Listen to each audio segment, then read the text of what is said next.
شروع اللہ کا نام لے کر جو بڑا مہربان نہایت رحم والا ہے۔ آسمان کی اور رات کے وقت آنے والے کی قسم، اور تم کو کیا معلوم کہ رات کے وقت آنے والا کیا ہے؟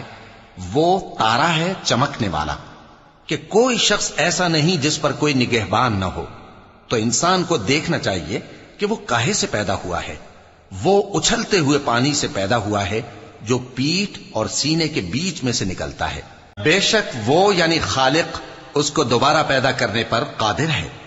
جس دن دلوں کے بھید جانچے جائیں گے تو انسان کی کچھ پیش نہ چل سکے گی اور نہ کوئی اس کا مددگار ہوگا۔ آسمان کی قسم جو مے برساتا ہے، اور زمین کی قسم جو پھٹ جاتی ہے، کہ یہ فیصلہ کن کلام ہے اور یہ کوئی مذاق نہیں۔ یہ لوگ اپنی تدبیروں میں لگ رہے ہیں اور میں اپنی تدبیر کر رہا ہوں۔ تو اے نبی صلی اللہ علیہ وآلہ وسلم، تم کافروں کو مہلت دو، بس چند روز کی مہلت اور دے دو۔